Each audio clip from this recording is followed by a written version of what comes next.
ದೇಶದಲ್ಲಿ ಬಹಳ ಜನ ಇದ್ದಾರೆ ಲೆಕ್ಕಾಚಾರಗಳನ್ನು ಹಾಕೋರು. ನಮಗೆ ಗೊತ್ತಾಗಲ್ಲಪ್ಪ ಅವೆಲ್ಲ, ಎಲ್ಲೆಲ್ಲೋ ಏನೇನೋ ನಡೀತಿರುತ್ತೆ.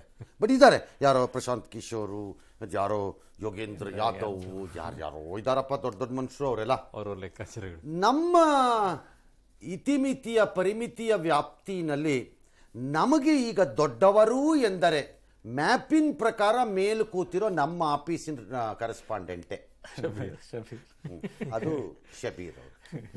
ಹಾಗಾಗಿ ಕೇಳ್ರಿ ಅವ್ರನ್ನ. ಅಲ್ಲ, ನೀವು ಕೇಳ್ತೀರಿ ಅನ್ಕೊಂಡ್ರಿ ಸರ್. ಎಸ್, ಶಬೀರ್ ಹತ್ರ ಹೋಗೋಣ. ಸೊ ಇನ್ನು ಯಾರಾಗ್ತಾರೆ ಪ್ರಧಾನಿ ಅನ್ನೋದಕ್ಕೆ ಕೆಲವೇ ಕ್ಷಣಗಳಲ್ಲಿ ಎಕ್ಸಿಟ್ ಪೋಲ್ ಗೊತ್ತಾಗುತ್ತೆ. ಬಟ್ ಎಕ್ಸಿಟ್ ಪೋಲ್ ಇಂದಾನೇ ಪ್ರಧಾನಿ ಯಾರಾಗ್ತಾರೆ ಅಂತ ಹೇಳಕ್ ಆಗೋದಿಲ್ಲ. ಮೋದಿ ಪ್ರಭಾವ ಇದೆಯಾ ಅಥವಾ INDA ಕೂಟದ ಪ್ರತಿರೋಧ ಇದೆಯಾ ಅನ್ನುವಂಥದ್ದು ಗೊತ್ತಾಗತ್ತೆ ಎಕ್ಸಿಟ್ ಪೋಲ್ಗಳಲ್ಲಿ. ಸೊ ಟಾರ್ಗೆಟ್ 400 ರೀಚ್ ಆಗುತ್ತಾ ಇಲ್ವಾ ಅಂತ ನೋಡೋಣ. ಶಬೀರ್, ಕೊನೆಯದಾಗಿ ಒಂದು ರಿಯಾಕ್ಷನ್ ಅನ್ನ ಕೊಡೋದಾದ್ರೆ ಈ ವಿಚಾರದಲ್ಲಿ ಏನ್ ಅನ್ಸುತ್ತೆ ಫೈನಲ್ ಆಗಿ? ಅರುಣ್, ಈ ಬಾರಿಯ ಫಲಿತಾಂಶ ನಿಜಕ್ಕೂ ಕೂಡ ಕುತೂಹಲ ಇದೆ. ಯಾಕೆಂದ್ರೆ 2014ರಲ್ಲಿ ಬಿಜೆಪಿ ಏನು UPA ಗವರ್ಮೆಂಟ್ ನ ಭ್ರಷ್ಟಾಚಾರ, ದುರಾಡಳಿತ, ಈ ರೀತಿಯಾದಂತಹ ವಿಚಾರಗಳು ಒಂದು ಅಲೆಯನ್ನ ಸೃಷ್ಟಿ ಮಾಡಿತ್ತು. 2019ರಲ್ಲಿ ಬಂದಾಗ ಪುಲ್ವಾಮಾ ಅಂತ ಒಂದು ಎಮೋಷನ್ ವಿಚಾರ ಬಿಜೆಪಿಗೆ ದೊಡ್ಡ ಅಡ್ವಾಂಟೇಜ್ ಅನ್ನ ತಂದ್ಕೊಟ್ಟಿತ್ತು. ಆದ್ರೆ ಈ ಬಾರಿ ಆ ರೀತಿಯಾದಂತಹ ಯಾವುದೇ ರೀತಿಯಾದಂತಹ ಅಲೆ ಕಾಣಿಸ್ತಾ ಇಲ್ಲ. ಮತ್ತೊಂದು ಪ್ರಮುಖ ವಿಚಾರ ಏನು ಅಂದ್ರೆ, ಈ 7 ಹಂತದ ಚುನಾವಣೆಗಳಲ್ಲೂ ಕೂಡ ಒಂದು ನಿರ್ದಿಷ್ಟವಾದಂತಹ ವಿಚಾರ ಆರಂಭದಿಂದ ಅಂತ್ಯದವರೆಗೂ ಕೂಡ ಚರ್ಚೆ ಆಗುವಂತ ಸಬ್ಜೆಕ್ಟ್ ಕೂಡ ಬಹಳ ದೊಡ್ಡ ಮಟ್ಟದಲ್ಲಿ, ಅಂದ್ರೆ ಜನಸಾಮಾನ್ಯರ ಮಟ್ಟದಲ್ಲಿ ರಾಮ, ನೀನೇನಪ್ಪ ಯೋಗೇಂದ್ರ ಯಾದವ್, ಪ್ರಶಾಂತ್ ಕಿಶೋರ್ ಲೆವೆಲ್ ಅಲ್ಲಿ ನಿನ್ನ ಮಾತಾಡ್ಸಿದ್ದೀನಿ ಇವತ್ತು. ಆದ್ರೂ ನಿನ್ನ ಫಿಗರ್ ಕೊಡದೆ ಅಂತ ಕತೆ ಹೇಳ್ತಾನೆ. ಫಿಗರ್ ಕೊಡಪ್ಪ ಸರ್. NDA ಗವರ್ಮೆಂಟ್ ಮಾಡುತ್ತೆ ಸರ್. 280ರಿಂದ 290ವರೆಗೂ ಬಿಜೆಪಿ ಬರ್ಬೋದು. ಒಂದು 30 ಸೀಟ್ ವರೆಗೂ NDA ಬರುವಂತ ಸಾಧ್ಯತೆಗಳಿದಾವೆ. 2 ಕಂಫರ್ಟಬಲ್ ಮೆಜಾರಿಟಿ ಜೊತೆಗೆ NDA ಮತ್ತೊಮ್ಮೆ ಗವರ್ಮೆಂಟ್ ಮಾಡುತ್ತೆ ಅನ್ನೋದು ನನ್ನ ಒಪಿನಿಯನ್. ಆಯ್ತು, ನಿನ್ ಕೆಲಸ ಉಳ್ಕೋತು ಬಿಡು ಹಂಗ.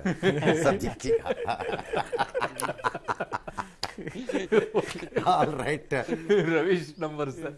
ಎಸ್, ಅಲ್ಲ ನಮ್ದು ನಂಬರ್ಗೂ ಡೆಲ್ಲಿನಲ್ಲಿ ಕೂತಿದ್ದೀನಿ. ಯಾತಕ್ಕೆ ಕೇಳಿದೆ ಶಬೀರ್ಗೆ ನಾನು ಅಂದ್ರೆ, ಇಟ್ಸ್ ನಾಟ್ ದಟ್ ಅವನು 543 ಕಾನ್ಸ್ಟಿಟ್ಯೂನ್ಸಿಗೂ ಹೋಗಿ ಮಾಡ್ಕೊಂಬಂದಿದ್ದಾನೆ ಅನ್ನಕ್ಕಲ್ಲ. ಜನರಲಿ ಡೆಲ್ಲಿಲಿ ಫ್ಲೋ ಆಫ್ ಇನ್ಫಾರ್ಮೇಶನ್ ಎಲ್ಲ ಕಡೆಯಿಂದ ಇರುತ್ತೆ. ಯಾರೋ ಪರಿಚಯ ಇದ್ದವರು, ಅವರು ಇವರು ಈ ರೀತಿ ಮಾಡೋರು, ಇದ್ರದ್ದೆಲ್ಲ ಇರುತ್ತೆ ಗ್ರೌಂಡಲ್ಲಿ. ಅದಕ್ಕೆ ನಾನು ಕೇಳಿದ್ದೆ. ನಾವಿಲ್ಲಿ ಕೂತ್ಕೊಂಡು ಕರ್ನಾಟಕದ ಗೋರಖ್ಪುರಲ್ಲಿ ಏನಾಗ್ತಾ ಇದೆ, ಕರ್ನಾಟಕದ ಹೇಳ್ಬೋದಲ್ಲ ಸರ್, ಗೊತ್ತಿಲ್ಲ. ಕರ್ನಾಟಕದಲ್ಲಿ ಐ ಹ್ಯಾವ್ ನೋ ಐಡಿಯಾ. ನಂದು ಒಪಿನಿಯನ್ ನಾನು ಹೇಳ್ಬಿಡ್ತೀನಿ. ಸರ್, ಕಾಂಗ್ರೆಸ್ಗೆ ಡೆಫಿನೆಟ್ಲಿ ಲಾಸ್ಟ್ ಟೈಮ್ ಇದ್ದಿದ್ದ ಪರಿಸ್ಥಿತಿ ಅಂತೂ ಇರಲ್ಲ, ಒಂದಕ್ಕಿಂತ ಜಾಸ್ತಿ ಆಗಿ ಆಗುತ್ತೆ. ಆದ್ರೆ ಅವ್ರು ಅನ್ಕೋತಾ ಇರೋ ರೀತಿ ನಂಬರ್ಸ್ ಇದೆ ಅಂತ ನನಗೆ ಅನ್ಸಿಲ್ಲ. 13ರಿಂದ 16 ಅಂತ ನನಗಿನ್ನೂ ಅನ್ಸಿಲ್ಲ ಅದು ಆ ನಂಬರ್. ನೋಡೋಣ. Okay, done. ಸೊ ಇನ್ನು NDA ಎಷ್ಟು ಸೀಟ್ ಬರುತ್ತೆ ಏನು ಅಂತ ಲೆಕ್ಕಾಚಾರಗಳು ಈಗ ಫೈನಲಿ ಬರ್ತಾ ಇದೆ. ಇನ್ನು ಕೆಲವೇ ಕ್ಷಣಗಳಲ್ಲಿ ಆರಂಭವಾಗುತ್ತೆ ಈಗ ಎಕ್ಸಿಟ್ ಪೋಲ್ ನ ಲೆಕ್ಕಾಚಾರಗಳು. ಯಾರ್ಯಾರು ಎಕ್ಸಿಟ್ ಪೋಲ್ ಗಳನ್ನ ಮಾಡಿದ್ದಾರೆ, ಸಮೀಕ್ಷೆಗಳನ್ನ ಮಾಡಿದ್ದಾರೆ, ಅವ್ರದೆಲ್ಲ ಈಗ ಅಪ್ಡೇಟ್ಸ್ ಗಳನ್ನ ಬರ್ತಾ ಹೋಗುತ್ತೆ. ಅದರ ಅಪ್ಡೇಟ್ಸ್ ಗಳನ್ನ ಪೂರ್ತಿಯಾಗಿ ನಿಮ್ಗೆ ಕೊಡ್ತಾ ಹೋಗ್ತೀವಿ. ಮೋದಿ ಪ್ರಭಾವ ಇದೆಯಾ ಅಥವಾ INDA ಕೂಟದ ಪ್ರತಿರೋಧ ಏನಿದೆ ಅನ್ನುವಂಥದ್ದು, ಟಾರ್ಗೆಟ್ 400 ರೀಚ್ ಆಗುತ್ತಾ ಆಗಲ್ವಾ, ಯಾವ ಪ್ರಭಾವಗಳಿದೆ ಅನ್ನುವಂಥದ್ದು ಈಗಾಗಲೇ ನಾವು ಚರ್ಚೆ ಮಾಡ್ತಾ ಇದೀವಿ. ದೇಶದಲ್ಲಿ ಹೇಗಿದೆ, ಕರ್ನಾಟಕದಲ್ಲಿ ಯಾವ ರೀತಿಯಾಗಿ ಇದೆ ಅಂತ ಹೇಳಿ. ಸೊ 3ನೇ ಬಾರಿಗೆ ಮೋದಿ ಅವರ ಪಟ್ಟಾಭಿಷೇಕ ಆಗುತ್ತಾ ಇಲ್ವಾ ಅನ್ನುವಂಥದ್ರ ಒಂದಿಷ್ಟು ಸಿಗುತ್ತೆ ಅಂತ ಕಾಣಿಸುತ್ತೆ ಇವತ್ತಿನ ಎಕ್ಸಿಟ್ ಪೋಲ್ಗಳಲ್ಲಿ.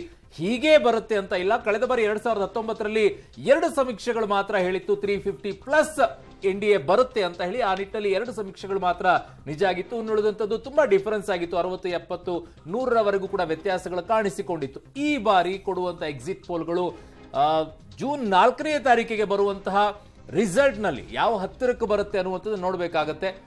ಕೆಲವೊಂದಿಷ್ಟು ವ್ಯತ್ಯಾಸಗಳು ಇದ್ದೇ ಇರುತ್ತೆ. ಪೂರ್ಣ ಪ್ರಮಾಣದಲ್ಲಿ ಹೀಗೆ ಬರುತ್ತೆ ಅಂತ ಹೇಳಕ್ಕಾಗೋದಿಲ್ಲ. ಸೊ 3ನೇ ಬಾರಿಗೆ ಪ್ರಧಾನಿ ಅವರು ಮೋದಿ ಅವರೇ ಮುಂದುವರಿತಾರಾ ಅಥವಾ ಇಲ್ವಾ ಅನ್ನುವಂಥದ್ದನ್ನ ನೋಡಬೇಕು. ಸೊ ಕರ್ನಾಟಕದಲ್ಲಿ ಬಹಳ ಕ್ಯೂರಿಯಾಸಿಟಿ ಇದೆ ಈ ಬಾರಿ. ಕಾರಣ ಇಲ್ಲಿ ಕೊಟ್ಟಂತ 2,000 ರೂಪಾಯಿ ಹೇಗೆ ವರ್ಕೌಟ್ ಆಗಿದೆ, ದೇಶದಲ್ಲಿ ಘೋಷಣೆ ಮಾಡಿರುವಂತ 1 ಲಕ್ಷ ರೂಪಾಯಿ ಹೇಗೆ ವರ್ಕೌಟ್ ಆಗಿದೆ, ಅದರ ಮೇಲೆ ಕಾಂಗ್ರೆಸ್ ಅತಿ ಹೆಚ್ಚು ಡಿಪೆಂಡ್ ಆಗಿದ್ದು. ಅವರು ಕರ್ನಾಟಕದಲ್ಲಿ ಅದು ವರ್ಕೌಟ್ ಆಗಿದೆ, ದೇಶದಲ್ಲಿ ಅದು ವರ್ಕೌಟ್ ಆಗಿಬಿಡುತ್ತೆ ಅನ್ನುವಂತ ನಂಬಿಕೆ ಮೇಲೆ ಹೋದಲ್ಲೆಲ್ಲ 1 ಲಕ್ಷ ರೂಪಾಯಿಗಳದ್ದೇ ಮಾತನಾಡ್ತಾ ಇದ್ರು. ಹಾಗಾಗಿ ಈಗ ಎಕ್ಸಿಟ್ ಪೋಲ್ ಏನ್ ಹೇಳುತ್ತೆ ಅನ್ನುವಂಥದ್ದನ್ನು ನೋಡಬೇಕಾಗಿದೆ. ಚುನಾವಣಾ ಪೂರ್ವದಲ್ಲಿ ನಡೆಯುವಂತಹ ಸಮೀಕ್ಷೆಗೂ ಮತ್ತೆ ಚುನಾವಣೋತ್ತರ ನಡೀತಾ ಇರುವಂತಹ ಸಮೀಕ್ಷೆಗಳಿಗೂ ಹಲವು ವ್ಯತ್ಯಾಸಗಳಿರುತ್ತೆ. ಅದರ ಮಧ್ಯದಲ್ಲಿ ಹಲವು ಕ್ಯಾಂಪೇನ್ಗಳನ್ನ ರಾಹುಲ್ ಗಾಂಧಿ ಅವರು, ಪ್ರಧಾನಿಗಳು, ಇನ್ನುಳಿದಂತಹ ನಾಯಕರುಗಳೆಲ್ಲ ಮಾಡಿದ್ದಾರೆ. ಅದರ ಪ್ರಭಾವಗಳು ಹೇಗೆ ಬೀರಿದೆ ಜನರ ಮೇಲೆ, ಜನ ಹೇಗೆ ಅದು ಮತವಾಗಿ ಬದಲಾವಣೆ ಆಗಿದೆ, ಯಾರ ಮೇಲೆ ಹೆಚ್ಚಿನ ರೀತಿಯಾದಂತಹ ಒಲವುಗಳನ್ನ ತೋರಿಸಿಕೊಂಡಿದ್ದಾರೆ ಅನ್ನುವಂಥದ್ದನ್ನ ನೋಡಬೇಕಾಗಿದೆ. ಸೊ ಒಂದ್ ಕಡೆಗೆ ಅಸೆಂಬ್ಲಿ ಎಲೆಕ್ಷನ್ಗಳು ಕೂಡ ಇದ್ದಿದ್ದು, ಇನ್ನೊಂದು ಕಡೆಗೆ ದೇಶದ ಲೋಕಸಭಾ ಚುನಾವಣೆಯು ಕೂಡ ಇದ್ದಿದ್ದು. ಅವೆಲ್ಲವನ್ನೂ ಕೂಡ ನಿಮ್ ಮುಂದೆ ಹೇಳ್ತಾ ಹೋಗ್ತೀವಿ, ಎಲ್ಲೆಲ್ಲಿ ಏನೇನು ಆಯ್ತು ಅಂತ ಹೇಳಿ ಕಥೆಯನ್ನ.